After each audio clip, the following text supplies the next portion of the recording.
first chapter and the first main topic, information and its fundamental importance. But in what way is it fundamental? Information is as fundamental as physics itself, physics being the most foundational of the natural sciences. Physics deals with the essential components of matter, such as atoms and elementary particles, and describes forces such as gravity, electromagnetic forces, and others. These are bedrock scientific concepts, and information has been recognized as one of the most fundamental scientific concepts. We're relying on scientists like Carl Friedrich von Weizsäcker, a German physicist and former assistant of Werner Heisenberg, who is said to have been eligible for the Nobel Prize but was denied it for political reasons. John Wheeler, Seth Lloyd, and Anton Zeilinger, all eminent physicists, philosophers, and natural scientists, saw information as the most fundamental concept of nature. They all considered information to be even more fundamental than energy. Energy, of course, is supposed to be more fundamental than mass because, simply put, E equals mc squared, as Albert Einstein found. According to the understanding of these physicists, the universe, on its most profound level, does not consist of matter or energy, but matter and energy can be derived from the concept of information, quantum information. Here it is displayed as a qubit, or quantum bit, a unit of quantum information. It can be displayed mathematically in the form of a sphere. Most people, be they scientists or laypersons, know the energy mass formula E equals mc squared.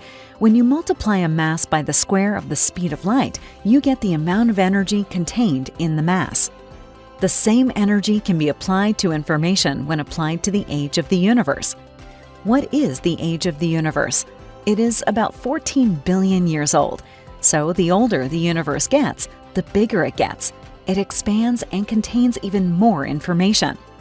On the right side, you can see the famous information formula with which Carl Friedrich von Weizsäcker related information and energy. Many renowned physicists hold the opinion that information possesses not only energy, but also mass and weight. In his most well-known statement, the eminent physicist John Wheeler postulated it from bit. It means something. Anything can be it, and the bit is information. Essentially, you can derive substance from information. It was also Wheeler who said that everything in this world is the quantum of consciousness. The first place where an it, for example a bottle, appears is in my consciousness, or in your consciousness, or in someone else's consciousness. From this, we can deduce that there is an external world through which we communicate. But the first which appears in consciousness is not the it. What first appears in the consciousness is information, and so we can justifiably say it from bit. In this sense, the bit is more fundamental than the it. The famous Austrian experimental physicist Anton Zeilinger, also known as Mr. Beam, was the first person who succeeded in teleporting a photon from one side of the Danube River to the other side.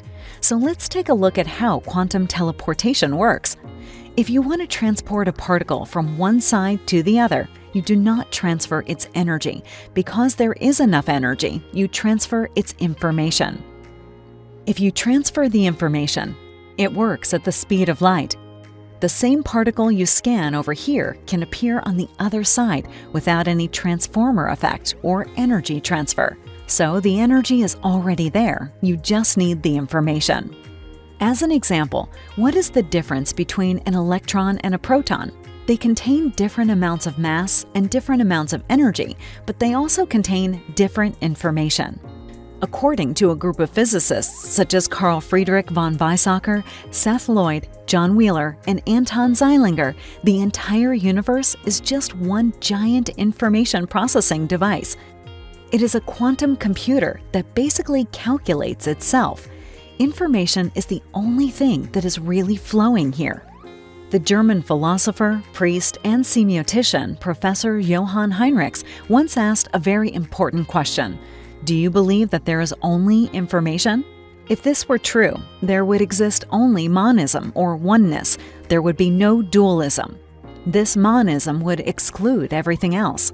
But that is not the idea. When we speak of information as being fundamental, it means that it is just one of the basic concepts in nature that cannot be reduced to another. It is not about reducing information to energy or information to consciousness, because all three are different and also fundamental things. As you can see in this four-valued ontology, on the y-axis there is the complementarity of matter and sense medium, which in German is called Geist, and in Greek, logos. On the other axis, there is the I and the you. From an ontological point of view, I and you are fundamentally different because I is always only one and you can be many. If you think about yourself, you are the I and everyone else is the you. But when everyone else thinks about themselves, they are the I and you are the you. This means that the I is interchangeable. The important thing here is that there is a relationship between the I and the you, which is constituted for reality, for objective reality.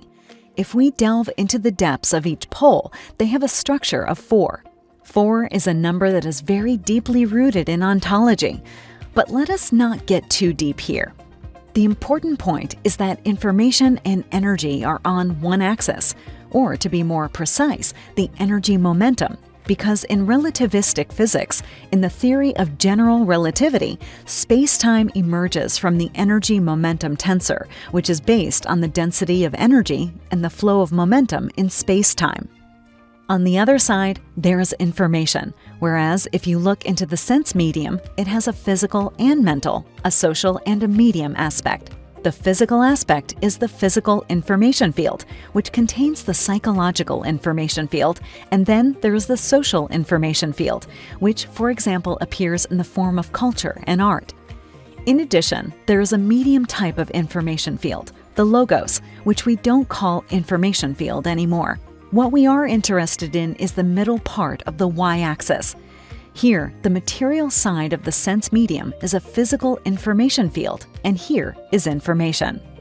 What is the difference between information and the information field? The information field is in fact information with meaning.